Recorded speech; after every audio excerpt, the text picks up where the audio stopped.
Bonjour et bienvenue dans le podcast de la Guilde des scénaristes, Secret de scénariste, saison 2, épisode 4. Nous sommes actuellement dans les locaux de la Guilde française des scénaristes à Paris. Pour rappel, la Guilde, c'est l'unique syndicat en France qui représente près de 400 scénaristes professionnels du cinéma et de la télévision. L'objectif de cette émission est simple, vous faire découvrir en profondeur la réalité du travail d'écriture des films et des séries. En gros, une plongée dans la partie immergée de l'iceberg qu'est la fabrication d'un film.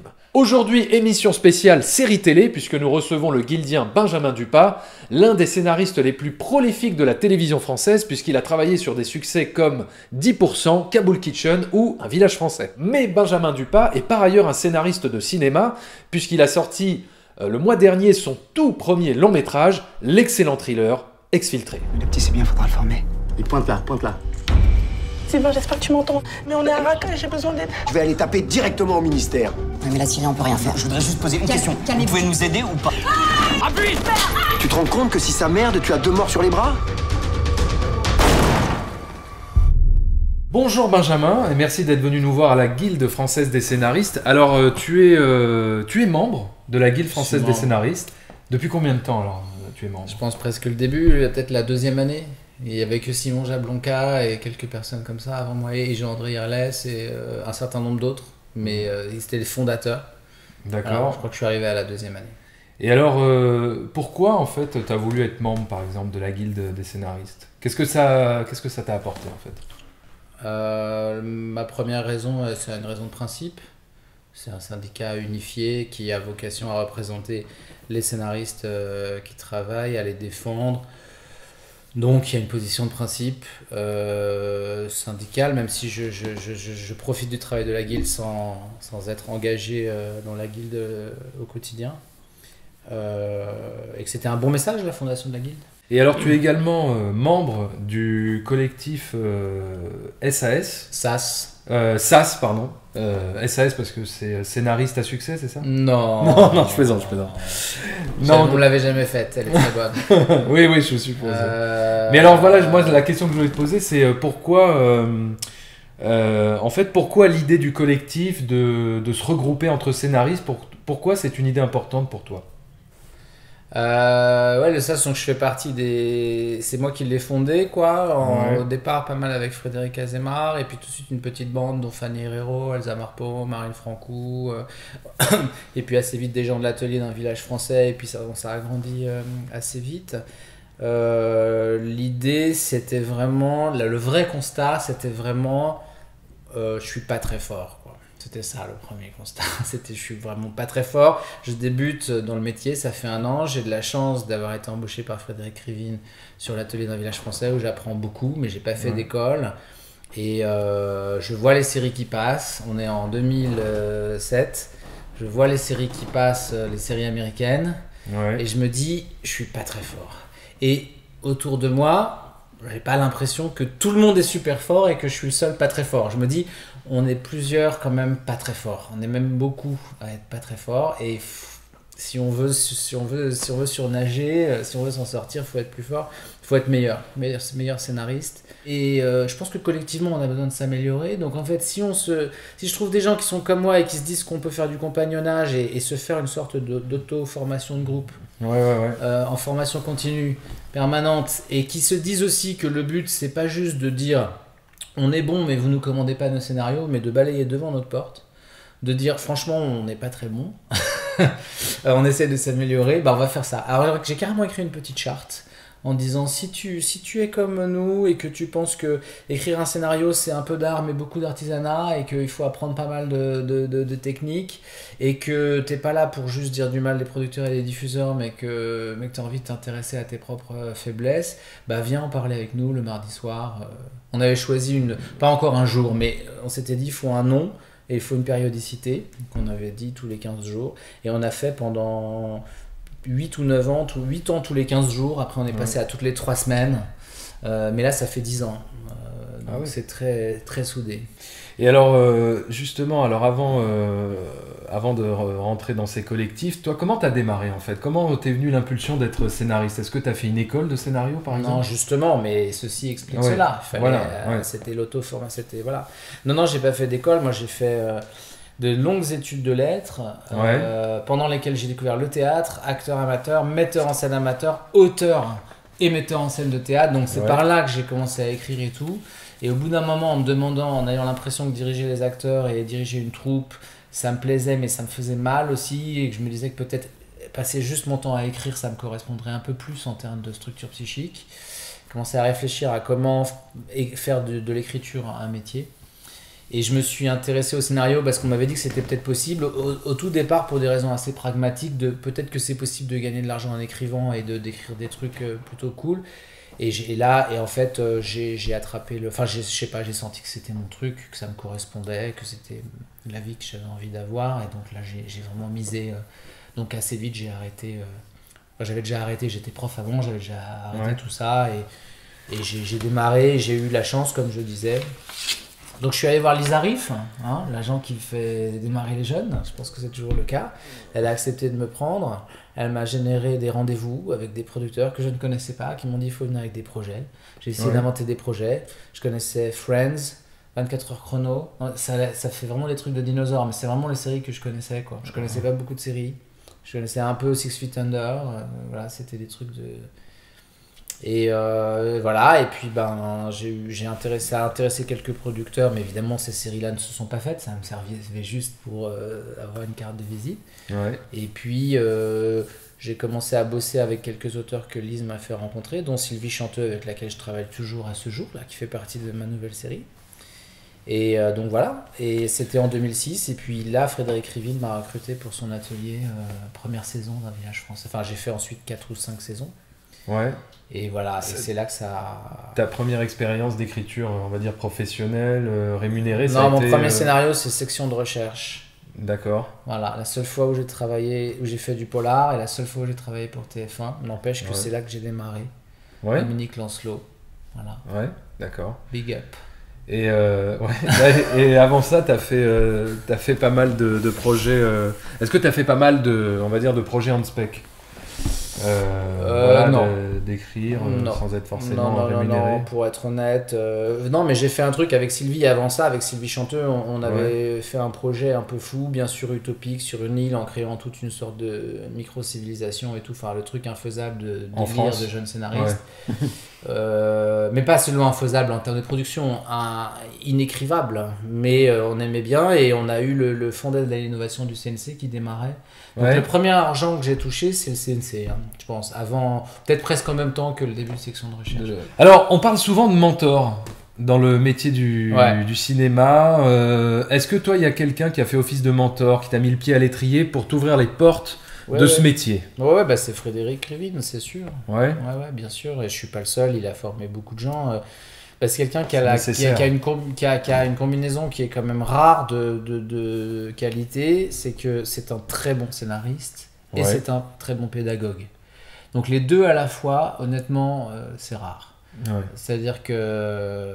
Et en plus, il crée des ateliers. Alors après, il passe son temps en interview à dire qu'il se lève pas le matin pour bosser en atelier et que à la fois ça le fait chier. Il y a un discours paradoxal, mais la vérité, c'est qu'il crée des ateliers et qu'il rencontre qu'il fait démarrer aussi. Il prend des jeunes auteurs, il cherche des gens et qu'il a cette fibre. Et alors, ok, moi je veux le rencontrer. Je suis scénariste, je veux le rencontrer. Comment je fais pour le rencontrer? Tu fais comme Noé Debré avec Jacques Audiard, tu écris une lettre. Lui, il a écrit une lettre à Thomas Bidguin. C'est pas faux. Mais t'écris une lettre à moi et tu lui transmets la lettre. Là, je ne travaille plus avec Frédéric, mais mais de fait, enfin c'est par mon agent. Là, c'est par mon agent et par une auteure, Séverine Jacquet, qui était chez Lisa Riff, et je travaillais un peu avec Séverine. Et Séverine avait été approchée pour l'atelier, et voilà. Et j'ai passé un entretien d'embauche. D'accord. Et Frédéric m'a attendu. T'avais un scénario? Moi, j'avais apporté une pièce de théâtre à moi. D'accord. Pas fini, j'avais la moitié. Et ça a suffi à le convaincre? Je pense pas qu'il ait lu, mais il m'a dit, moi j'avais reçu le premier scénario, épisode pilote et de la doc, et il m'a dit voilà, parlez-moi de ce que vous avez lu et surtout de ce que vous n'avez pas aimé. Il m'a dit ça. D'accord. Comme de ça. Ce que vous avez pas aimé. Très bien. C'était à République au Crown Plaza. Et là, j'ai dézingué un scénario d'un mec hyper fort alors que j'avais jamais rien fait. Et j'ai dézingué parce qu'il m'avait demandé de critiquer. J'ai critiqué. Et effectivement, il y a des trucs que je trouvais pas super. Et il m'a quand même embauché. Donc, c'est une belle histoire. D'accord, ok. Et alors, justement, quelle est la leçon la plus importante que tu as apprise sur le métier de scénariste lors de ces premières expériences? par Frédéric. Ouais. Enfin, ou par... J'ai appris énormément de trucs avec Frédéric et on prenait des comptes rendus et moi je prenais des comptes rendus et des notes et à l'époque je prenais beaucoup de notes et je les relisais et j'ai appris et je surlignais mes trucs en jaune. Ça a été vraiment ma formation principale avec le SAS entre nous. Hein. Mais dans des trucs vraiment majeurs, on m'a appris à construire une histoire en 1, 2, 3 avec implication émotionnelle croissante du protagoniste. Ouais. Ça, c'est quelque chose. Implication émotionnelle croissante du protagoniste. Tu peux nous expliquer ce que c'est l'implication ? Qu'est-ce qui se passe après ? Intention et obstacle. Le personnage a un problème simple à comprendre et difficile à résoudre. Là, je dis des phrases de Frédéric Rivine mot pour mot. Hein. D'accord. Ouais. Le personnage commence l'épisode, il a un problème simple à comprendre et difficile à résoudre. Ouais. Comment ce problème va s'aggraver, se transformer, se développer ? Il y a 1000 variantes possibles. Oui. La meilleure variante, c'est celle qui génère une implication émotionnelle croissante du protagoniste. Ça veut dire que ça le touche à l'intérieur, ça fait vibrer ses névroses, l'enfant qu'il est, ses buts, ses peurs inavouées, ses machins. C'est facile à dire, c'est dur à faire, n'empêche que c'est hyper important. Ouais. Et une autre phrase de Frédéric que j'adore, c'est chaque fois qu'un personnage répond à la question qu'un autre lui pose, on est en risque de se faire chier. Ouais, je comprends. Alors justement, là, on va rentrer dans le processus d'écriture de séries. Parce qu'on rappelle que tu as travaillé sur pas mal de séries comme Le Village Français, Kaboul Kitchen et plus récemment Vernon Subutex. Mais donc avant de rentrer vraiment spécifiquement sur la série Vernon Subutex, on va parler de façon générale de... Et 10% qui était important. Et 10% aussi. On va parler de tes techniques d'écriture sur la série. Voilà, au cinéma, on parle de pitch quand on doit aller présenter un projet à un prod. Mais en télévision, on parle de concept de série, souvent. C'est la première étape de l'écriture. Est-ce que tu peux nous dire ce que c'est un bon concept de série, en fait ? On peut la pitcher aussi, hein. On peut pitcher une série. Mais alors, qu'est-ce que c'est du coup ? Alors, un bon pitch ou un bon concept de série, si tu dois approcher un producteur, qu'est-ce qu'on doit y trouver dans ce concept ? Je vais vous dire une vérité très, très crue, hein. C'est que je n'ai jamais vendu une série que j'ai pitchée. C'est-à-dire que je n'ai jamais diffusé une série dont j'ai amené la première idée moi. Alors à l'heure où on parle. On est venu et c'est le cas de la plupart des gens que je connais. Ah d'accord. Okay. Peut-être même de Frédéric Rivine, mais je ne veux pas dire de conneries. Si peut-être que PJ, c'est lui qui l'a porté, mais Un Village Français, c'est le producteur Emmanuel Dossé qui avait vendu le principe à France 3. Et ensuite, Frédéric a apporté tout le contenu. Mais n'empêche que c'est très rare. Alors moi j'appelle ça le pistolet à mouche, mais on n'a peut-être pas le temps, je regarde Ludo pour savoir si on a le temps pour le pistolet à mouche. Alors, en fait il y a deux choix, c'est l'œuf de mouche ou le pistolet à mouche, il y a deux choix. Soit en tant que scénariste, vous préparez votre petite mouche chez vous, vous la faites grandir dans un œuf, vous la programmez génétiquement, vous faites la moindre petite facette de ses yeux à 1000 facettes, la moindre petite nervure de ses ailes tellement délicate et tous ces petits reflets violet-vert là très dur à faire. Et votre mouche est parfaite et là vous la mettez dans votre pistolet à mouche et vous shootez vers l'écran pour que la mouche atteigne le public. Sauf qu'entre l'écran et vous, il y a une passoire à 6 ou 7 trous qui représente les diffuseurs. Ouais. Chaque trou est une ligne éditoriale d'un diffuseur. Il se trouve que cette passoire elle bouge parce que l'écosystème, le paysage audiovisuel il bouge, les gens bougent à l'intérieur des chaînes, etc. Et qu'en plus chaque trou bouge dans la passoire parce que la ligne éditoriale de chaque chaîne change. Maintenant il y a des plateformes aussi à la place des chaînes, donc il y a d'autres trous, il y a tellement plus. Hein, il y a une époque où c'était 3 trous, hein, parce que si on bosse pas avec TF1, sinon, et bien donc la chance que votre mouche soigneusement en fait à domicile soit pile dans l'alignement d'un trou au moment T et traverse la passoire, c'est à peu près la même chance que vous aviez de voir en clair du porno à l'époque de Canal avec la même passoire. C'est-à-dire très peu de chance. Très peu de chance de trouver la bonne fréquence. Elle a au moins un œil ou une aile ou 3 pattes, voilà. Alors que l'autre technique, c'est de prendre un œuf de mouche qui est déjà du bon côté de la passoire. C'est-à-dire qu'un diffuseur vous dit bon, nous, on a envie de faire une série avec Jean-Claude Van Damme qui devient président. C'est chose que j'ai faite pour Canal et puis qui s'est arrêtée au dernier moment, mais on l'a développée s'est arrêté pour des raisons totalement extérieures, mais nous, la série, ça s'est bien passé. Et là, il y a tout à faire. Sauf qu'il y a une idée et que elle est du bon côté de la passoire. Donc là, la mouche, elle a des chances de vivre, d'atteindre l'écran. Mais après, il y a quelques mouches historiques, authentiques, qui ont traversé l'écran. Ça existe. Mais le taux de perte est tel, C'est toujours pareil, si on regarde les vainqueurs, on se dit c'est ok. C'est comme de dire à votre fille ou votre fils qu'elle peut devenir championne de tennis. Il y a des champions de tennis. Mais si vous pensez que votre fille va être numéro 1 mondial, non, elle va pas y arriver, même numéro 10. Donc je préfère les œufs de mouche. Voilà, c'était long, mais c'est pour dire que je ne peux pas dire comment pitcher, parce que j'ai déjà développé des projets avec des productions. On est déjà allé assez loin, mais aucun de ces projets n'a atteint l'écran quand ils étaient générés par moi uniquement. Et alors bon, admettons que tu aies réussi à pitcher ton idée, à présenter ton concept à une prod. Une fois que tu as ton concept, une fois que tu as eu, on va dire, la validation du concept, ça y est, on est d'accord, on part sur cette idée. Alors c'est pas pareil une idée en une ligne et un concept. Là effectivement une fois que même quand il y a une idée en une ligne, par exemple Jean-Claude Van Damme président, il faut tout faire. D'abord il est en Belgique, donc il est pas président, il est Premier ministre. Ensuite pourquoi son père est wallon, sa mère est flamande ou l'inverse, et du coup il revient des États-Unis. Mais il y a un concept à créer toujours. C'est ça. À partir d'une idée de producteur ou d'une idée de diffuseur. Mais alors c'est ça justement, c'est que au cinéma, tu sais, il y a les différentes étapes, on va dire les classiques de l'écriture, c'est-à-dire le pitch, le synopsis, le traitement, le séquencier, etc. Mais enfin là on parle pour qui? Parce que les scénaristes c'est pas le cas. Les scénaristes viennent pas pitcher des scénarios de cinéma. Au cinéma ça marche pas comme ça le cinéma. Ouais. Bah non. Bah si c'est ton idée propre. Ah bon? Et que tu as envie de... Par exemple, quels sont les scénaristes qui font ça au cinéma? En France? Puisque Ludo Duclaris disait que 5%, 6% des films... 5%, je crois qu'il disait. sont écrits par un scénariste seul. Ouais. Et moi, j'en fais partie cette année puisque j'ai fait Exfiltré, où je suis le seul crédité au scénario, et c'est les producteurs qui avaient l'histoire en une ligne, et c'est moi qui ai écrit l'histoire. Mais c'est pas moi qui suis allé leur pitcher cette histoire. Et alors d'accord, alors admettons... Œuf de mouche. Ouais, œuf de mouche, ouais. Et mais alors donc du coup, une fois que tout le monde est d'accord sur l'idée, quel est le document à fournir après coup? Parce qu'on parle souvent de documents de présentation ou de pré-bible quand il s'agit de séries qui servent à vendre, on va dire, un peu plus l'idée au prod. Mais qu'est-ce que c'est une pré-bible? Qu'est-ce que c'est ce document de présentation? Ça fait combien de pages? Qu'est-ce qu'on y trouve dedans en fait? Alors, avant de se lancer vraiment dans l'écriture des épisodes. Je peux parler donc le truc classique. Je peux parler du dernier que j'ai fait justement pour Netflix, où c'est pareil, il faut valider une idée de départ qui est là mais qui est petite. C'est, on va dire, une dizaine de pages, une douzaine de pages.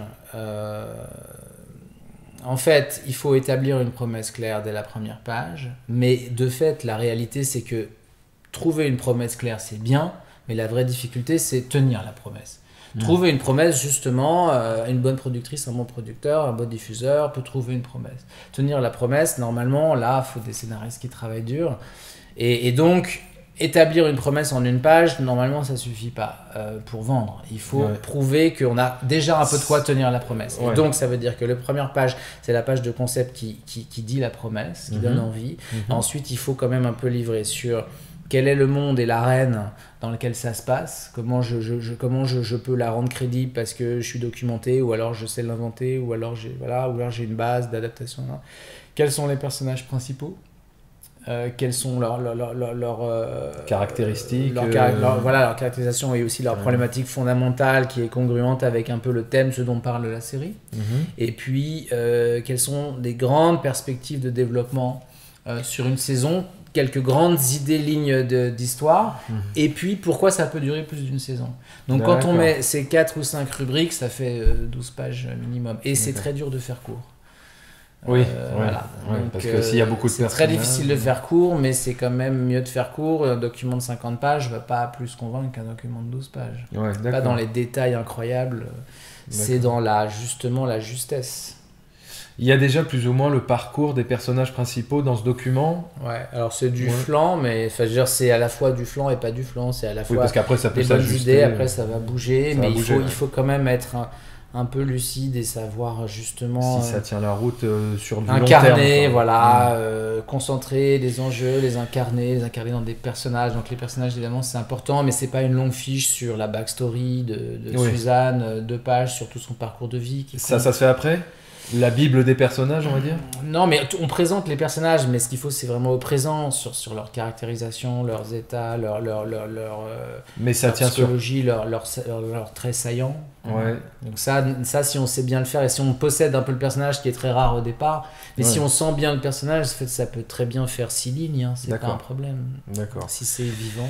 Et alors, en combien de temps, en moyenne, ça prend de faire ce document? Est-ce que c'est 3 semaines, c'est 4 mois, ça varie, ça peut être en 3 jours? Donc là, la dernière fois que Netflix m'a demandé de faire ça, ils nous ont donné 15 jours, on a pris 3 semaines. D'accord. À titre personnel, je trouve que c'est trop court parce que ensuite on pose vraiment des choses et ils greenlight à partir de ça. Donc c'est fantastique d'être greenlighté au bout de 3 semaines de travail, chose qui nous est arrivée. C'est quand même génial parce que c'est pour diffuser. C'est pas... Mais d'un autre côté, on a eu 3 semaines pour. C'est comme pour faire les plans d'une fusée très rapidement. En 3 semaines, les chances qu'elle atteigne intacte la planète sont pas évidentes. Et quand tu dis greenlighté, ça veut dire que c'est sûr que la série va se tourner. Sauf alors que les épisodes ne sont pas industriel, oui. Alors que les comme épisodes ça. ne sont pas écrits. Ouais. D'accord. C'est ok. pas le même modèle que Canal, que les chaînes françaises. D'accord. Alors, on parle beaucoup de l'importance de la structure des scénarios. Voilà, on connaît assez bien la structure scénaristique, on va dire, dans le cinéma pour les films.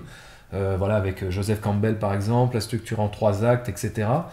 Mais est-ce que tu peux nous parler de la structure pour les séries? Comment toi, tu travailles ta structure quand tu dois concevoir une série? C'est quoi la différence, en fait, avec le cinéma quand tu dois structurer une série? Est-ce que c'est en 3 actes? Est-ce que 8 saisons ça peut se développer en 3 actes? Enfin, tu vois ce que je veux dire? Est-ce que... Alors, non, il y a beaucoup de choses à dire pour une seule question. Alors, j'essaie de dire des choses synthétiques. Fondamentalement, une série, c'est pas censé se finir. Même si ça va se finir. Mais il faut pas penser... Donc, Rise and Fall, ça marche pas. Hein. Donc, Scarface, ça marche pas. En fait, l'histoire, elle se développe pas en 3 temps. Le personnage trouve son destin... grandit dans son destin et puis soudain chute pour apprendre une leçon de vie. Non, c'est pas ça du tout une série. Ça peut se passer éventuellement sur un épisode de temps en temps, et puis un épisode peut se finir en bas, l'autre d'après en haut, mais c'est un parcours en dents de scie où les personnages sont beaucoup plus continus.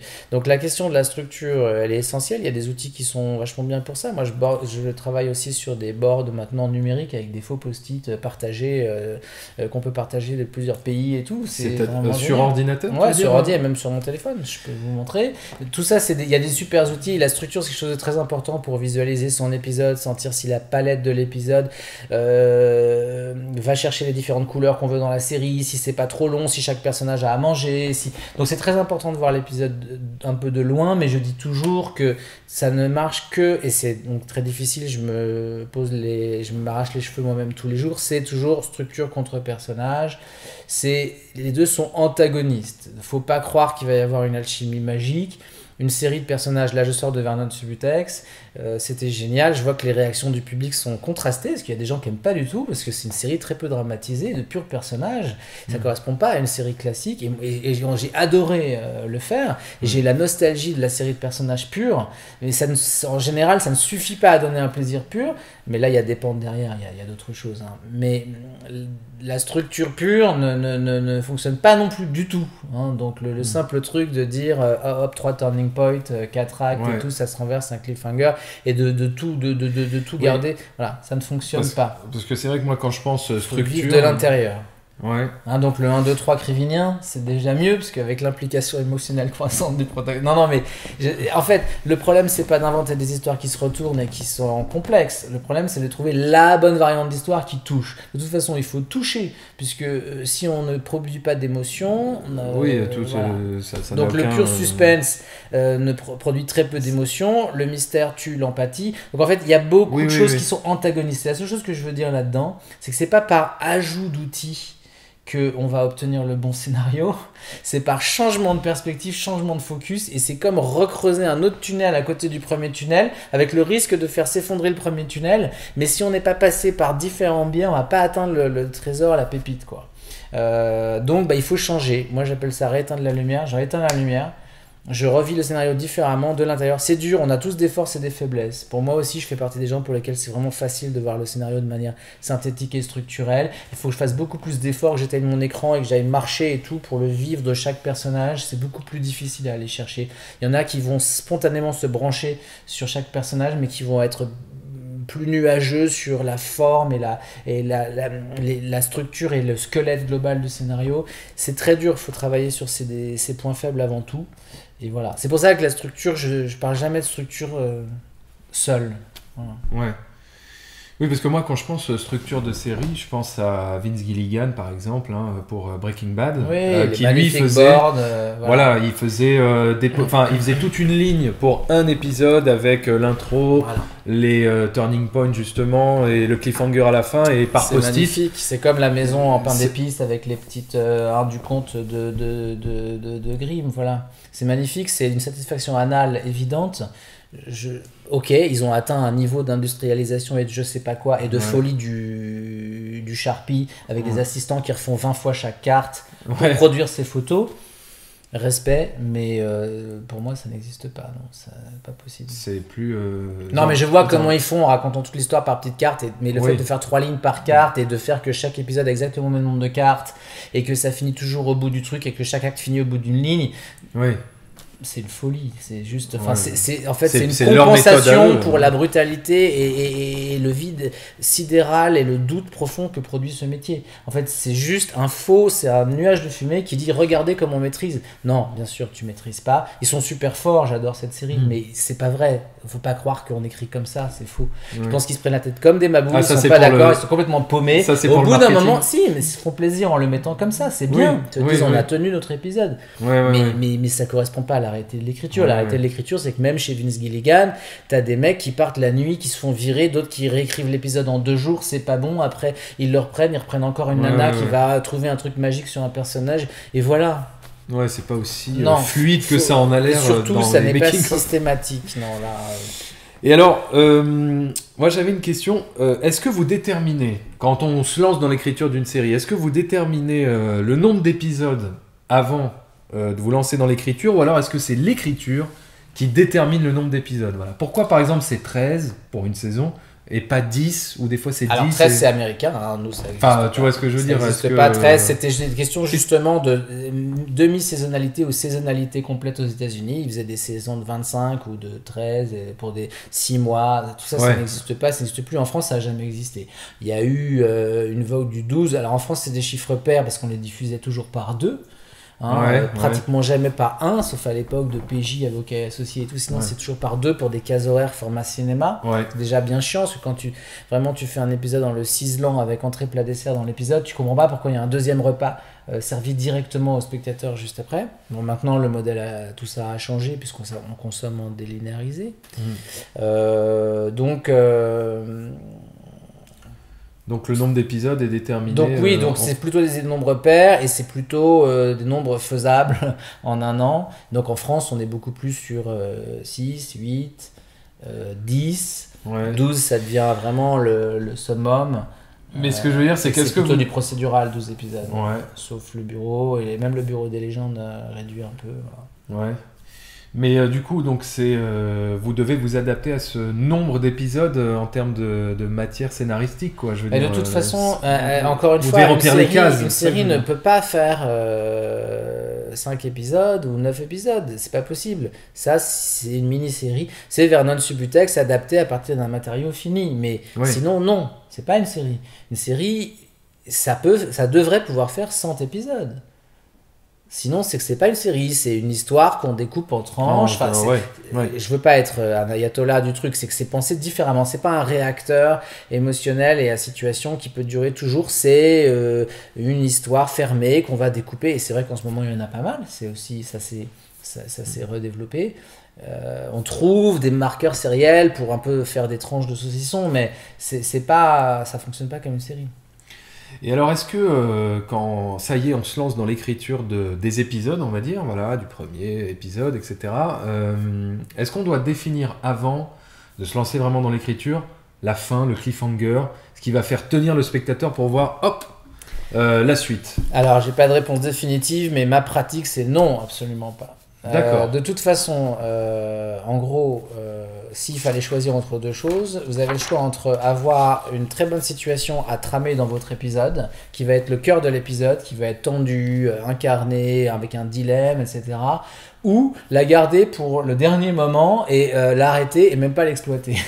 Ouais. Donc pour moi, non, il faut toujours mieux prendre la meilleure situation et l'exploiter dans l'épisode. Donc ensuite, il faut trouver un petit retournement mais il suffit de 3 secondes pour garder l'attention du public. Et d'ailleurs, le cliffhanger peut être émotionnel et pas forcément un truc d'action avec un flingue sur la tempe.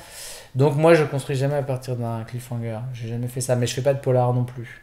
D'accord. Non, c'est pas le problème. Le cliffhanger, pour moi, c'est un problème totalement annexe. Ce qui compte, c'est un cœur d'épisode qui raconte quelque chose et qui met les personnages en tension, en quête de quelque chose, avec des obstacles intéressants, intérieurs, extérieurs, voilà. Ouais. Et alors, on dit souvent que la spécificité des séries, c'est les personnages. Voilà, c'est de retrouver périodiquement un personnage pour lequel on a de l'empathie, et puis presque peu importe. Pas peu importe l'intrigue, mais peu importe de ce qui peut l'arriver, à partir du moment où on est accroché à ce personnage, on est prêt à le suivre jusqu'au bout. Est-ce que tu peux nous dire ce qu'est un bon personnage de série ? C'est une question très simple. Il se trouve que je devrais dire que je n'ai pas de réponse, etc. Mais enfin, moi, j'ai une phrase à moi, que je me suis faite pour moi. Ouais. Et je pense qu'elle est à moi, parce que c'est moi qui l'ai inventée. Donc, jusqu'à preuve du contraire, moi, quelqu'un me l'ait soufflé. Mais j'ai essayé de la faire pour moi. Je me suis dit, un personnage, c'est un être vulnérable en mouvement. Voilà. C'est mon minimum. D'accord. C'est-à-dire, je dois comprendre pourquoi cet être... c'est un être, il a ses particularités, ses singularités, il est vulnérable.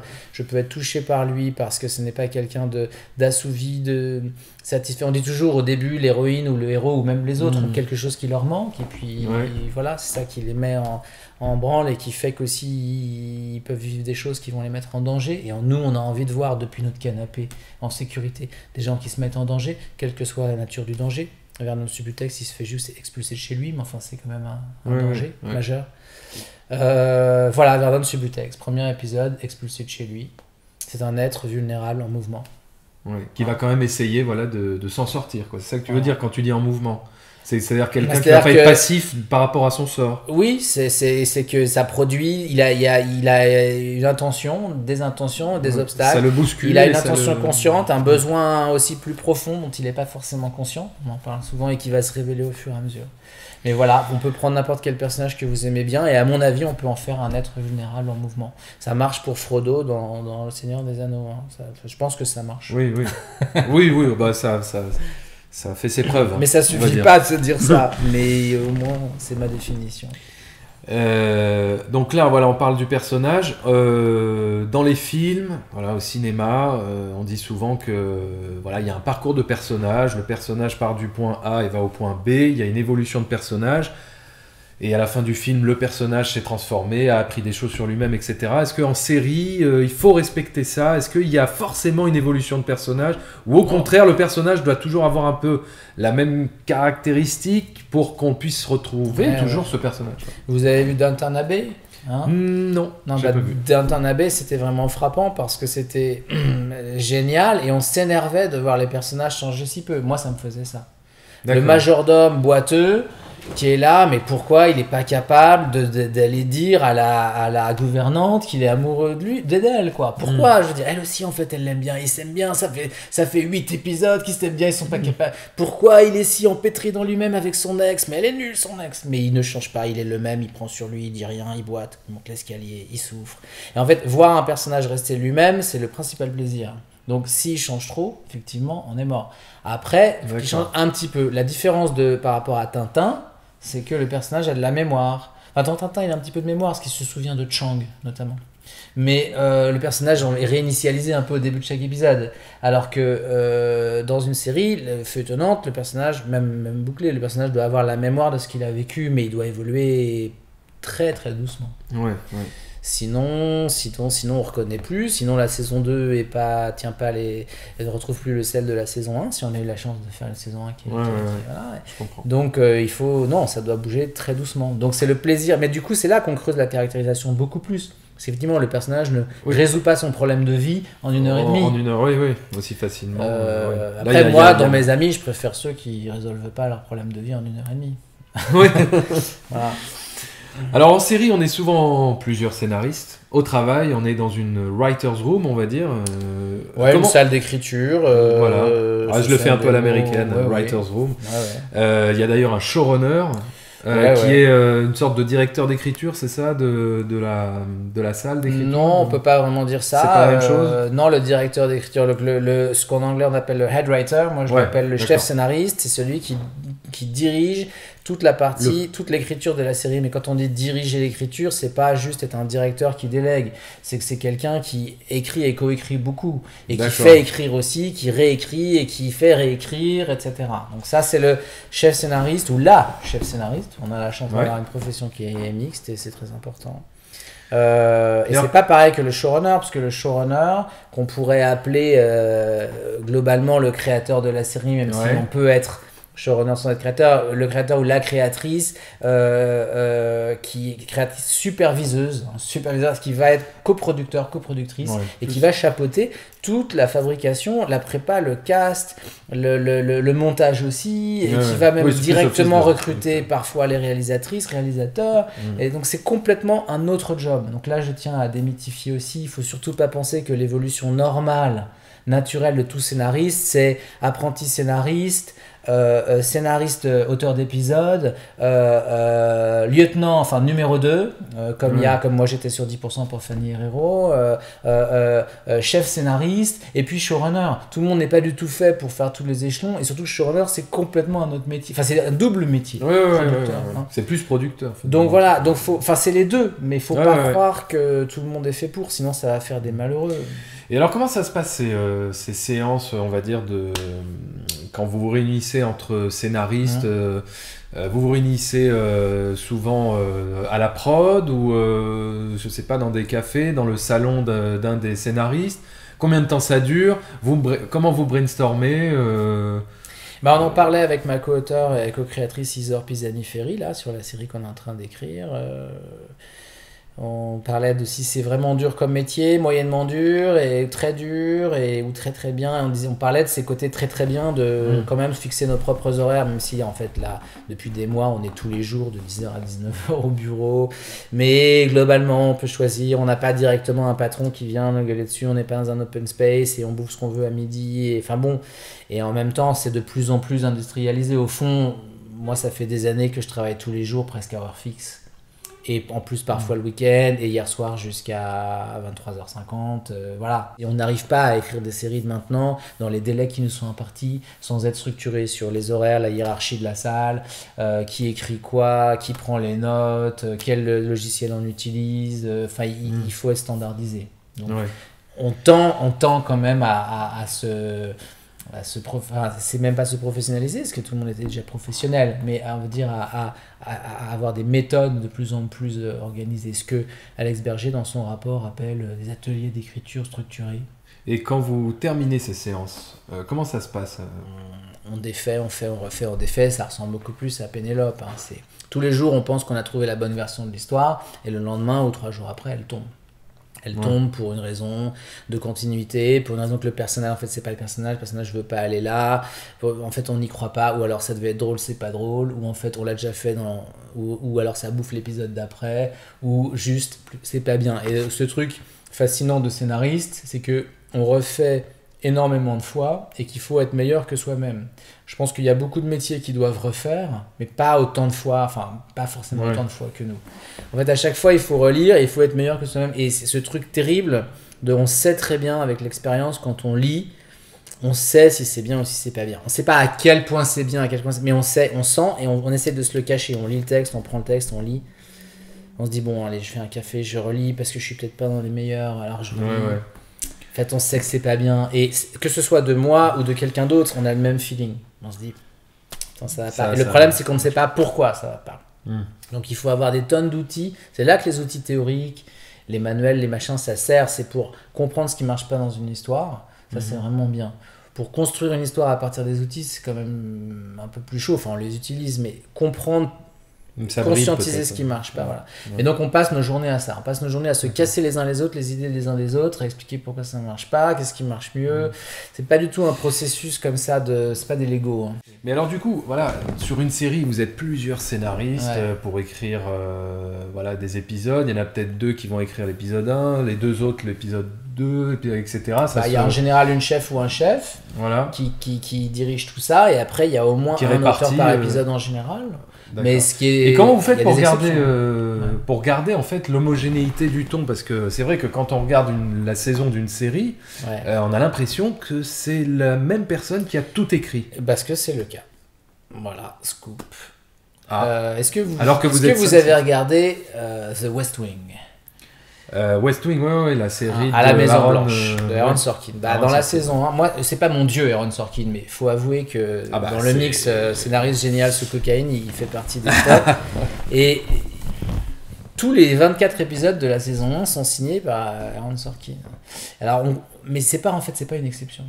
En fait, au fond, c'est pour ça, c'est qu'il y a une friction systémique entre le gars qui reprend ses propres mots dans le rapport Berger. Il y a une friction systémique entre ce qu'on cherche à avoir, c'est-à-dire une écriture collective, justement hiérarchisée mais déléguée et qui fait un puzzle la série, et le fait que dans chaque série il y a 1 ou 2 personnes qui réécrivent une très grosse partie des épisodes, et les deux se passent en même temps. Encore une fois, c'est un en même temps qui n'est pas macronien, qui je pense c'est plus âpre, qui s'entre-détruit en permanence et qui se nourrit quand même. C'est-à-dire que Frédéric Riville ne peut pas écrire une série tout seul, mais il écrit largement une série tout seul, et il dit que 99% des mots de Un village français ont été écrits par lui, et au passage il énerve son atelier, mais en même temps il a raison. Et c'est pareil pour Éric Rochant, qui avec Camille de Castelnau réécrivent pratiquement tout des épisodes de Bureau des légendes. Mais s'ils n'ont pas Cécile Ducrot, Olivier Dujol et plein d'autres gens qui font des bons épisodes à la base, ils n'y arrivent pas. Effectivement, il faut se mettre au départ, il faut écrire vraiment au service d'eux. Il faut se mettre dans la vision du monde génial et paranoïaque d'Éric Rochant en pensant que tout le monde est un espion, ou dans la vision du monde de Frédéric Riville qui fait que des triangles amoureux Inferno dans La Résistance, ou dans la vision du monde de Fanny Herrero sur 10%, ou dans la mienne maintenant sur mes propres trucs. Et c'est comme ça, il faut se brancher sur les névroses. On n'y arrive pas à faire exactement, mais on apprend beaucoup. Par ailleurs, c'est génial d'écrire un peu comme quelqu'un d'autre, parce que ça permet d'ouvrir la palette variée. C'est comme quand on est élève dans un atelier de peintre. C'est génial, on apprend plein de choses, et après on peut peindre des personnages beaucoup plus variés. Donc ça, c'est un vrai plus. Et par ailleurs, là je sors mon anecdote tirée du bouquin Difficult Man, qui est vraiment génial, sur les créateurs de séries HBO, sur Dennis Lehane, l'auteur de Mystic River, de Shutter Island et de tous les super polars de Kenji Gennaro, qui a embauché dans l'atelier de David Simon sur The Wire.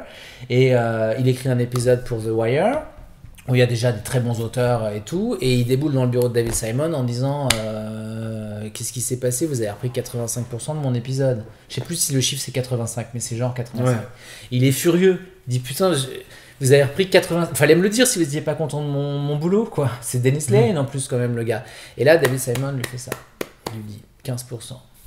T'es le premier gars dont on garde 15% dès le premier épisode, t'es une star. Voilà, c'est ça la réalité. Mais il faut le dire, c'est pareil aux États-Unis, il faut le dire, c'est ça la réalité. C'est que pour faire une série qui marche, il faut tout réécrire tout le temps, et c'est pas taylorisé. Et en même temps, il faut le tayloriser. C'est les deux à la fois. C'est pas comme construire des voitures, et c'est pas non plus comme écrire un roman tout seul. C'est un choc. Voilà. Bah, c'est toujours cette dualité de artiste, artisan. Oui, tout à fait. Que la Guilde a très bien exploré récemment, mais c'était super, c'était très juste. Et alors, à quel moment... Non, alors je voudrais d'abord parler de ton style d'écriture, en termes de style. Est-ce que tu travailles d'une manière ou d'une autre la mise en scène dans l'écriture, en fait, en laissant... C'est-à-dire de par le... J'essaye, ouais. Voilà, est-ce que tu... Mais pas les plans de caméra, hein, on fait pas le boulot du réal. Ouais, mais alors qu'est-ce que tu... plan, la caméra s'éloigne, machin. Voilà, ouais. Non, mais par contre, c'est du mouvement, c'est quelque chose de visuel, et surtout, c'est des choses qui se passent. En dehors des dialogues, beaucoup de gens croient, d'ailleurs c'est normal, le grand public ne sait pas vraiment ce que c'est un scénario, puisque le scénario on jette au moment du tournage, le tournage. Mais dans un scénario, il n'y a pas que les dialogues, il y a beaucoup de didascalies qui décrivent les actions par le menu, beaucoup plus que dans une pièce de théâtre. Qui donnent aussi des intentions de mise en scène. Qui disent tout ce qui se passe, ce qu'il y a ailleurs, ce qu'il y a autour, qui décrivent les décors, mais aussi beaucoup plus qui donne... Alors, à la fois, on dit qu'une bonne scène, on doit pouvoir lire sans les didascalies, et je comprends pourquoi. C'est-à-dire que les personnages doivent être mus par quelque chose qui fait que ça tient la scène, que l'air est épais dans la pièce. Et ça, c'est très dur à trouver. Quand on l'a, on sait que c'est une bonne scène. Il y a aussi la notion de pourquoi cette scène, en fait, essayer de dans chaque scène il y ait quelque chose d'intéressant. Mon ami Cook, dans le train, parle de pizzazz, qui est un mot américain comme une pizza avec un Z derrière, ou 2 Z d'ailleurs, je sais pas trop, ce qui veut dire du pétillant. En fait, au fond, si la scène est fonctionnelle, qu'elle fait juste avancer l'intrigue, bon... Il faudrait essayer qu'il y ait dans chaque scène, idéalement, quelque chose qui pétille. Mais quelque chose qui pétille, ça peut être l'endroit où ça se passe et la situation. La situation, c'est toujours crucial, mais ça peut être aussi qu'un personnage nous révèle quelque chose qu'on ne connaissait pas sur lui, tout simplement nous apprend, ou même nous apprend quelque chose tout court. Nous raconte quelque chose sur la vie qu'on ne savait pas. C'est risqué de faire. Mais ça peut être plein de manières. Donc en fait, on n'est pas obligé de les avoir toutes. En fait, si dans une scène, on trouve un petit truc qui est une pépite, déjà, ça apporte un petit plus. Et ça fait aussi que les gens peuvent tweeter la réplique. Enfin, je veux dire, c'est que en fait, ça impacte. Et donc, il y a plein de manières de penser une scène. Et je dis toujours, quand j'interviens devant des jeunes apprentis scénaristes et tout, il y en a qui arrivent et c'est normal. Et je comprends très bien. J'ai un projet de série, il y a ça et tout. Il y a 5 saisons. Alors, et je dis, bon, super. Mais montre-moi, si tu me dis, écoute, je veux entièrement recarreler tout ton appartement. Mais que tu me montres pas un carreau de carrelage, je vais avoir des doutes. Montre-moi une scène. Je dis ok, t'as 5 saisons, c'est vraiment bien. Déjà une montre-moi une scène. Et parce que si t'as pas une scène, et en fait, c'est plus dur de faire une bonne scène que d'imaginer. Enfin, c'est pas plus dur, mais on va dire que c'est presque plus dur. Parce que dans une bonne scène, il faut une bonne situation, un bon conflit, des bons personnages, un bon univers, un ton, et justement une manière de la mettre en mouvement. Et alors, à quel moment ton travail de scénariste s'arrête dans la fabrication d'une série? Est-ce que tu assistes par exemple aux lectures avec les comédiens Alors ça dépend de la hiérarchie. Maintenant, on tend à s'organiser, se hiérarchiser, et on sait qu'on a besoin de ça pour faire des contenus qui franchissent les frontières, pour les produire plus vite, pour les produire mieux, pour aussi gagner en expérience. Et donc effectivement, ça dépend du... Quand on est auteur d'épisodes, on a fini en général une deuxième version dialoguée par exemple, et on passe à la chef scénariste ou au chef scénariste, directeur d'écriture, qui réécrit un peu, qui fait ça un peu ou beaucoup. Ah oui. Entre 30 et 100%. Et puis on a fini. Donc, faut pas avoir trop d'ego. On n'a même pas le scénario final. Si, il faut avoir un peu d'ego, mais pas mal placé. Il faut vouloir rendre une bonne copie, mais il faut pas se dire qu'on est l'artiste dont on ne touche pas une virgule. De toute façon, quand on scénariste, on peut pas, puisque ça va être complètement au tournage, réinterprété, incarné. Le but, c'est pas du tout les virgules. Les scénaristes n'ont pas de problème de virgule. C'est des problèmes en moins. Mais relire un roman en changeant que les virgules, c'est une névrose classique de la romancière ou du romancier. Nous, on s'en fout. C'est pas le problème. Donc, auteur d'épisode, V1 dialogué, V2 dialogué, si ça se passe très très bien jusqu'à la dernière version, mais c'est très rare. Ensuite, il y a numéro 2 ou numéro 1, où là, on a des épisodes dont on doit rendre la dernière version, vraiment la version de tournage. Et ça peut impliquer d'avoir des réunions avec les gens qui font la prépa, qui disent, c'était le décor, en fait, ça marche pas, on peut pas le filmer comme ça, faudrait changer, c'est trop long, ça coûte trop cher, bon, il y a des ajustements. Et après, il y a la version plus, qui est quand on est vraiment chef scénariste impliqué dans la production, avec un contrat de direction artistique, ou quand on accède à ces trucs de auteur-productrice, auteur-producteur, showrunner, showrunneuse. Alors là, là le travail ne s'arrête pas. Et le problème d'ailleurs, c'est que souvent l'écriture continue alors que l'autre travaille avec 50 personnes, 50 interlocuteurs. J'exagère à peine, toute la prod, les réalisateurs, les repérages, la déco, le costume, etc., le diffuseur interviennent. Et là, c'est très difficile d'avoir les deux casquettes en même temps. Alors justement, on va parler maintenant de la série Vernon Subutex, sur laquelle tu as travaillé. Donc Vernon Subutex, c'est surtout une série qui est adaptée d'une saga littéraire à succès, écrite par Virginie Despentes.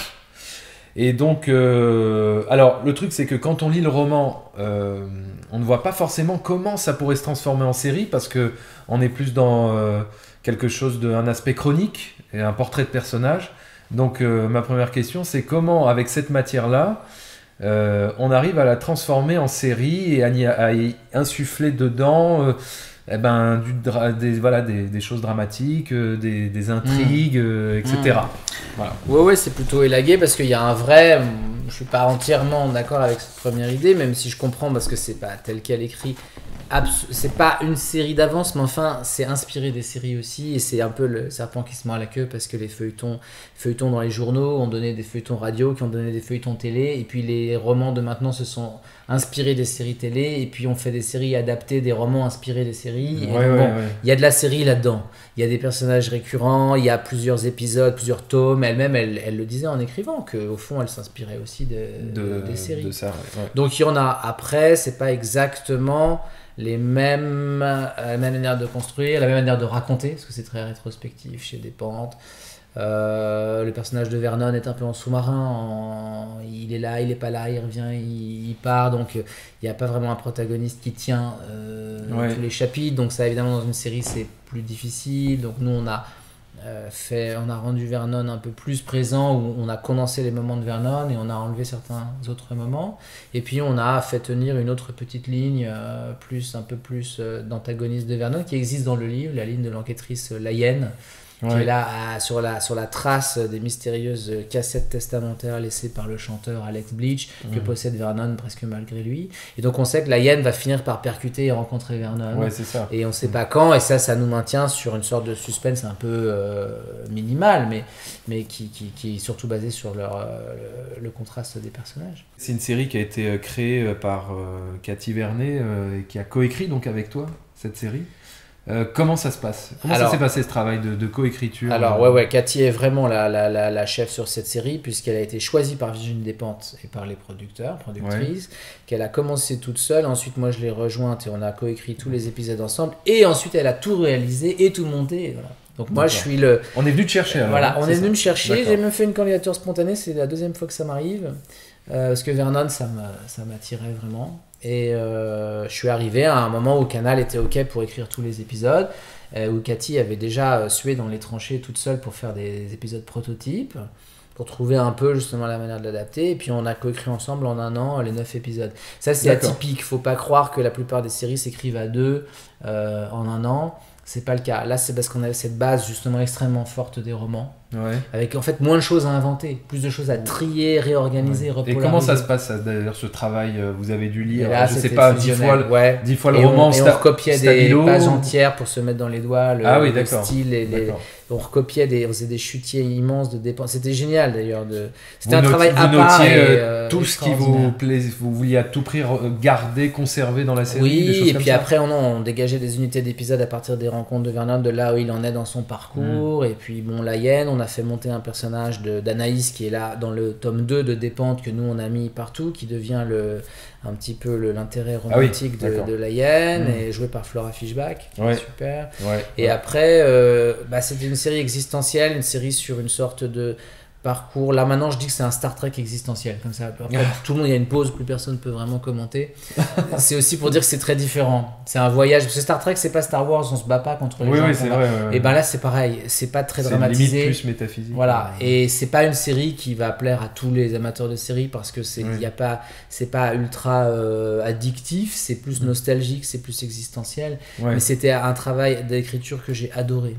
D'accord. Parce que Cathy Vernet est géniale aussi.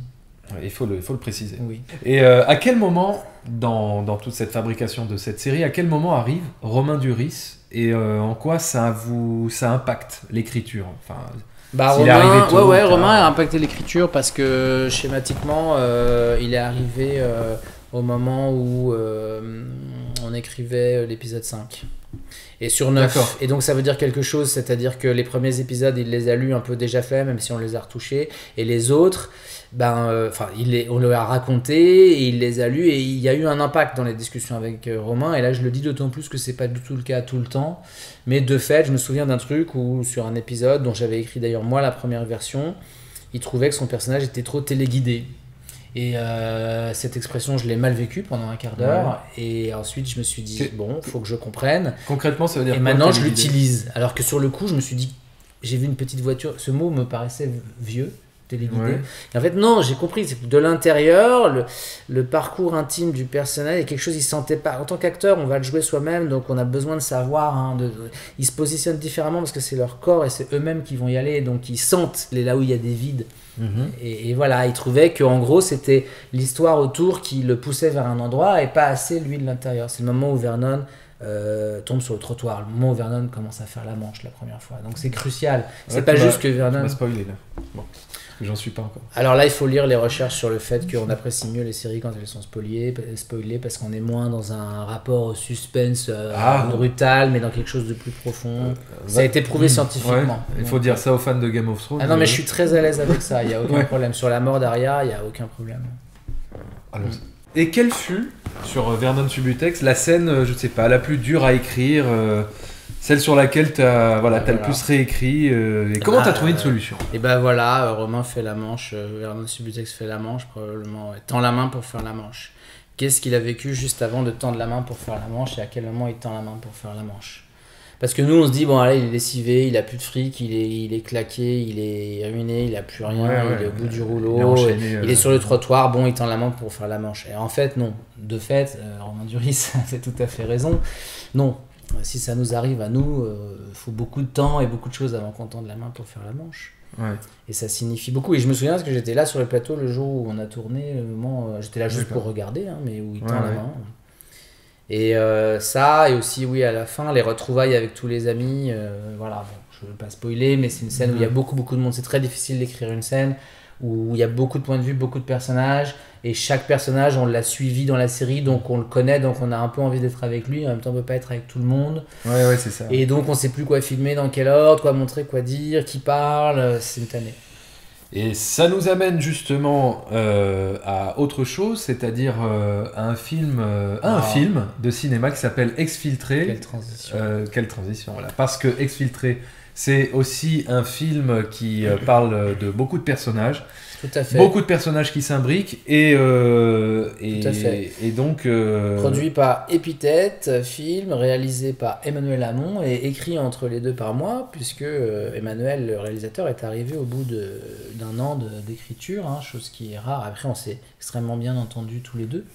C'est devenu un ami, donc j'ai eu de la chance dans cette histoire. Mais ça fait partie de ces films de cinéma assez rares. Ouais. Qui sont d'abord écrits, il y avait une V1 dialoguée avant d'avoir un réalisateur. Oui, parce que c'est toi qui as écrit c'est moi qui ai écrit le scénario. Le scénario. Voilà, ensuite on l'a repris, où moi je tenais le clavier, et lui il me donnait on a un dialogue très riche, mais où il a participé à l'adaptation, mais je suis crédité comme scénariste. Tu fais donc partie des fameux 5% des scénaristes qui écrivent seuls des films. Voilà, et donc qu'est-ce qu'il faut pour ça, pour en arriver là? Il faut beaucoup de talent. De la chance. Ouais. Voilà, il faut du cul. En fait, j'ai rencontré plein d'autres producteurs de cinéma et plein d'autres moments où la proposition, la configuration n'était pas bonne pour moi. Et là, j'ai eu de la chance, parce qu'en plus, Emmanuel était très respectueux, et les producteurs aussi, donc ça s'est bien passé. Et alors, quelles sont les différences majeures entre l'écriture d'un film et l'écriture d'une série, véritablement? Eh bien... Je peux vous donner ma version. Ou alors, et qu'est-ce qui est le plus difficile? Je peux vous donner ma version sincère. Ma version sincère, c'est l'impact. L'impact de Exfiltré, à l'heure actuelle, j'ai l'impression que c'est l'équivalent un peu d'un paix de mérou au milieu du Pacifique. C'est-à-dire que le poisson le mérou se trouve gros. Au final, son paix change assez peu de choses quand même au cours de l'océan. Alors que l'impact d'une série, j'ai l'impression que c'est un peu autre chose. C'est comme justement une nouvelle rivière qui vient dévaler au milieu d'un champ. Et il y a des gens qui n'ont pas besoin de regarder la rivière, mais quelque part, tout le monde sait qu'elle existe. Pourquoi tu dis ça? Parce que Exfiltré, ça a fait un peu plus de 40 000 entrées, je crois. Et que le mercredi 14h, on a déjà un pronostic sur ce qui va se passer. Et que les critiques ont été bonnes et que moi, j'en suis très content. Enfin, l'accueil critique, franchement, a été bon. Les spectateurs l'aiment bien. Le film... à 3,7 sur Allociné en étoiles, et pourtant je ne regarde pas Allociné, pas plus d'une fois par jour 5 fois par jour quand le film sort. Donc en fait le film est un film qui a plu mais qui a été peu vu, parce que c'est un sujet dur, hein, sur une jeune femme qui part avec son fils rejoindre des gens qui mais pourtant très Daesh. Contemporain. Moi je suis content du film et tout, mais c'est très violent, la brièveté, enfin le cinéma aujourd'hui, voilà, et la péremption des films est ultra rapide, et j'ai l'impression que les séries, quand elles sortent, la trace est plus grande. Moi, les gens m'en parlent. Là, mes potes, ils ont même pas vraiment eu le temps d'aller le voir, et c'est normal. Moi-même, j'aurais pas eu le temps d'aller le voir si je l'avais pas écrit. Donc, je parle pas de l'écriture, je parle de l'impact. C'est-à-dire que, après, toutes les séries sont pas 10%. D'avoir eu la chance de travailler avec Fanny Herrero sur 10%, c'est génial parce que la série a un impact à l'étranger, les gens en parlent, les gens la connaissent en anglais, enfin, donc ça c'est très rare, donc évidemment je peux pas me baser là-dessus. Néanmoins, même d'autres séries qui ont moins de succès à l'international comme Kabul Kitchen et là Vernon Subutex, les gens m'en parlent vraiment. Ouais. Ça n'a rien à voir. Ça fait un peu l'événement Le parce problème que du cinéma, alors je pense qu'il y a quelques gagnants au jackpot qui font un film qui s'en sort, qui marche vraiment, c'est super. Mais heureusement que j'ai écrit d'autres choses en même temps que j'écrivais Exfiltré, alors que ça s'est bien passé Exfiltré. Mais alors par rapport à Exfiltré, voilà ce que je disais, c'est que c'est presque un film choral. C'est un film choral, ouais. Il y a des gens qui ont dit que c'était écrit un peu comme une série, comme Le Bureau des légendes, au croisement entre Le Bureau des légendes et Trafic. Moi j'étais hyper fier. Oui, voilà, Trafic exactement, où on est tout d'un coup en France, après on est dans un autre pays, on suit tel personnage, telle évolution, etc. Ouais. Et sans jamais perdre le suspense, c'est bien structuré. En fait, en gros, comment tu as fait pour structurer? Bah oui. Et comment vous avez fait pour le voir? Bah j'ai une carte Gaumont Pass. Wow. Voilà, c'est pour ça. Sinon, non, je plaisante. Non, mais donc, comment, en gros, comment tu as structuré ce film? Est-ce que même méthode que la série, writing board, etc. J'étais tout seul et là, c'est vrai que j'ai essayé de... en fait, j'avais 5 personnages, ça part d'une histoire vraie. Hein. Elle m'a été racontée par ces 5 protagonistes. Et moi, d'emblée, j'ai dit que ce qui m'intéressait, c'était de faire une histoire mosaïque. Avec 5 personnages inspirés de ces 5 protagonistes et non pas juste un père qui cherche à sortir son fils et éventuellement sa femme de l'enfer de Daesh, ce qui était la version un peu classique que les producteurs au départ promouvaient, mais moi ça m'intéressait pas trop. J'avais envie de faire un truc plus éclaté, plus varié, avec justement du coup pas une vision pas manichéenne. Enfin, ça aurait peut-être pas été manichéen l'autre non plus, mais bref. Et donc ça, il fallait que je prouve que je pouvais le livrer. Et il fallait que je prouve que Faustine, la jeune femme qui part pour Raqqa, peut être l'héroïne du film, même si c'est une héroïne ambiguë.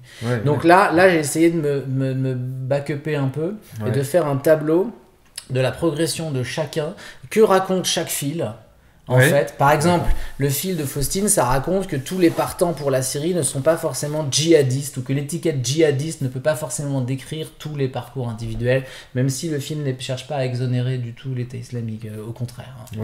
Mais, et donc c'est cette nuance à l'intérieur de ce mot unique que je voulais explorer par ce personnage. Donc, et après, j'ai fait des trucs en utilisant un petit peu la structure du voyage du héros de Vogler, inspiré de Campbell, ressource Vogler, c'est-à-dire le personnage justement se met en mouvement pour une quête, franchit la frontière du monde, du special world, du monde interdit, et là en l'occurrence c'est la frontière de la Syrie, hein, ça marche assez bien, puis a telle ou telle épreuve, puis affronte telle ou telle, etc. Puis commence le voyage retour. Là il se passe que c'était ça. Mais chaque personnage, pour chaque... Donc j'ai utilisé une sorte de guideline minimale avec des points en me disant, surtout pour voir comment ça se coordonne, c'est-à-dire quand j'en suis sur cette 5e colonne pour ce personnage-là, par exemple le patron de l'hôpital qui cherche à aider son employeur à récupérer sa femme, où il en est dans sa quête personnelle au moment où la femme, elle, est en Syrie en parallèle, pour que les histoires puissent un petit peu être en phase. Et qu'il n'y ait pas un personnage qui se retrouve à court de munitions en plein milieu de l'histoire. Parce que si je veux suivre 5 points de vue... Donc en ce sens, c'était obligé d'un peu faire comme une série, d'être sûr que chaque personnage avait de quoi vivre son histoire jusqu'au bout. Gabriel, le personnage joué par Finnegan Oldfield, qui va vraiment devenir une sorte d'activiste slash héros slash espion amateur. Quels sont ses points et quels sont ses moments climactiques, etc. Et que ça se passe pas tout au même moment. Je vais pas avoir que des moments climactiques à 1 heure du film et à la fin. Donc en fait, j'essayais d'avoir à la fois une structure où chacun a un peu un nombre d'actes, enfin, ou en tout cas de passages clés, et en même temps de dispatcher les moments forts. Donc il y avait une vraie réflexion systémique. C'est ce qu'on appelle les momentum, c'est ça? Les moments où les personnages basculent. Alors moi je connais pas ce mot, enfin le momentum je connais pour dire l'inertie, donc moi j'appelle pas ça, turning point ou moment de bascule, hein, parce qu'on peut parler français, moment de bascule, et il y a aussi des moments de confrontation qui sont importants, et puis il y a des notions de climax médian ou justement de point fort du milieu de l'histoire, hein, midpoint. Voilà, je connais que les termes ou midpoint, non mais midpoint. Donc j'avais mis ça, donc justement pour point médian, j'avais mis ça dans mon tableau pour être sûr d'en avoir un pour chaque personnage. Après, on l'oublie vite, mais je l'avais fait ce truc-là. On arrive presque à la fin, j'ai juste 2 dernières questions à te poser. Sur quoi tu travailles en ce moment? Est-ce que tu peux nous en parler? Je travaille en ce moment pour une série qui s'appelle Vampire pour Netflix, qui est une adaptation très libre d'un roman posthume et inachevé de Thierry Jonquet, sur une très bonne intuition d'une famille de vampires planqués dans Belleville, assez réaliste, contemporaine. C'est génial de faire du genre, de viser un public sur Netflix qui est mondial, qui est jeune, même si on vise pas que les jeunes. C'est quoi la spécificité de travailler pour Netflix, tiens, par exemple? C'est le modèle, c'est le process presque clé en main, enfin pas clé en main dans le sens où le process tout préconstruit y a qui tout pose sur l'écriture, donc là tout va rentrer dans les cases, et donc il génère un rythme et une vitesse d'exécution qui à la fois nous stimule énormément et peut nous épuiser aussi, donc faut faire attention c'est ce que j'appelle le ratio croyance-souffrance. Là, je suis dans une bonne phase. Là, vous me voyez, j'en sors. Donc, j'ai rendu à minuit hier 2 épisodes. Voilà. D'accord. Et donc, j'ai déjà ce des petit retours. boost. J'ai pas encore eu les retours, donc je suis pas encore. Trop dans la boule au sinon, ventre. j'aurais dit, je peux pas venir ce soir. Ouais, je suis pas bien. Il faut tout réécrire. mais voilà. Donc, c'est les deux. Mais il y a un boost et il y a effectivement l'envie de participer à cette vague là de séries qui sont mondiales, et ça c'est évidemment que c'est un rêve, mais c'est très exigeant, c'est pas non plus spécialement fait pour tout le monde. Enfin, c'est comme tout, on touche son seuil d'incompétence assez vite quand on franchit un cap, quand on passe au grade d'au-dessus, on peut facilement se dire oula, il y a beaucoup de vent là, donc faut savoir si donc là ça va plutôt pas mal, mais c'est vrai que il y a une sorte de choc des cultures avec un process à l'américaine, mais pas des rémunérations à l'américaine, par exemple. Pour prendre un exemple concret, je suis pas payé avec un minimum à la semaine, au contraire en fait. C'est une création de série qui au début se fait essentiellement à perte. Au bout d'un moment, ça commence à gagner de l'argent, mais les premiers mois, on fait que des prototypes. On parlait toujours de ces frictions là, de ces antagonismes inhérents à le fait d'écrire, artiste-artisan, le choc entre écrire à plusieurs de manière organisée et en fait le fait qu'il faut toujours qu'une personne détienne un peu une voix. Enfin, c'est très compliqué. Il y a quelque chose de ça dans la friction entre un modèle global avec un business model triomphant de Netflix pour lequel le volume est quelque chose de clé, et en même temps qui ne peut pas négliger la qualité, puisque s'ils font une masse de mauvaises séries, ils vont perdre aussi des abonnés et de la réputation. Donc en fait, le volume est prévu dans le calendrier, et ensuite il faut générer la qualité à l'intérieur de ce calendrier. Dans mon calendrier 2019, il y avait une semaine de vacances. En fait, pas 2019, 2018, c'était à Noël là. Il y avait 0 semaine de vacances dans mon calendrier 2019, je ne déconne pas, il y en a 0. Donc en fait, je vais devoir créer une semaine de vacances en juillet, mais je n'ai pas de vacances depuis... Donc c'est très spécial, il faut voir que le modèle américain est un modèle d'hyper travail, avec de l'adrénaline et de la gratification au bout. J'en doute pas, parce qu'en plus ils commandent pour diffuser, donc c'est quand même génial de créer sa série. Je veux pas du tout minimiser la force de ça, mais ils ont une pensée qui fait que le facteur humain, familial, etc. Donc relégué au second plan. Donc Gilles Daniel, dans cette très bonne article pour la Guilde récemment, a dit cette phrase qui m'a fait beaucoup de bien. Il dit que le common knowledge, l'opinion commune aux États-Unis, c'est que 100% des showrunners ont perdu toute trace de leur famille ou fait un burn-out. C'est ce que je cherche à éviter pour l'instant. J'ai toujours une femme, une fille, je suis toujours debout, mais genre, c'est très très intense. Donc l'équilibre à trouver, je pense qu'en fait il y a une sorte de dialogue qui est d'ailleurs en cours, qui se passe en ce moment même avec Netflix pour essayer d'adapter un peu ces cases là à la réalité du fonctionnement et du niveau d'industrialisation et du fait que tout n'est pas industrialisable en France, et qu'on n'a pas la même tradition justement industrielle d'écriture, qu'on n'a pas le même nombre d'auteurs, qu'on n'a pas la même hiérarchisation, pas le même syndicat encore qui regroupe tous les auteurs, même si j'espère que ça va venir. Et qu'on n'a pas la même expérience, et qu'on n'a pas le même budget, que moi je n'ai pas une assistante ou un assistant personnel, que je n'ai pas, voilà, que dans la writers room il y a beaucoup moins de monde, que tout est divisé. On est un petit pays je veux pas citer de pays, mais enfin, vous pensez à l'Europe, vous pensez à un tout petit pays de l'Europe, et ben en gros, on est ça pour Netflix un peu parfois. Ouais, donc je pense qu'il faut quand même prendre conscience qu'on peut pas produire à la chaîne des Mercedes instantanément. Il faut commencer par faire des Skoda. Très bien. Beaucoup de métaphores dans cette interview. Ouais. Toute dernière question, si tu avais un conseil ultime, voilà, à donner à un aspirant scénariste, un jeune scénariste qui veut se lancer dans ce métier, qu'est-ce que tu lui dirais? Tu peux le regarder directement à la caméra. Voilà un conseil ultime. Jeune scénariste femme, jeune scénariste homme.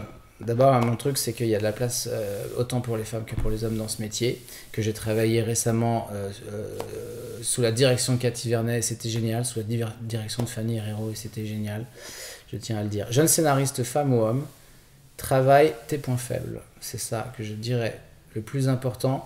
En fait, si tu es un compositeur de génie, que tu fais des super pop songs, personne va te dire « J'adore ta chanson, mais j'y crois pas ». C'est pas possible.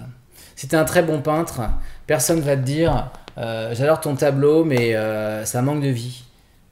Personne va te dire ça. Si tu es un très bon scénariste, les gens vont dire franchement c'est bien, mais alors tel personnage, je le déteste, et ça, pourquoi il dit ça? Mais j'y crois trop pas. En fait, il dit qu'il est en danger, mais l'autre lui a dit, et en fait il a raison.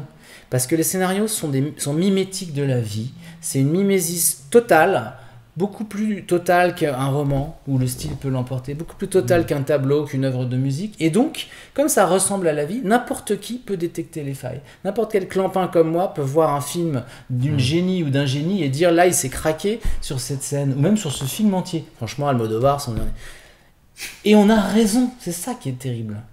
Donc, ça veut dire quoi? Ça veut dire que les défauts ne pardonnent pas, alors que dans d'autres arts, à mon avis, les qualités l'emportent. Dans un scénario, les défauts l'emportent beaucoup.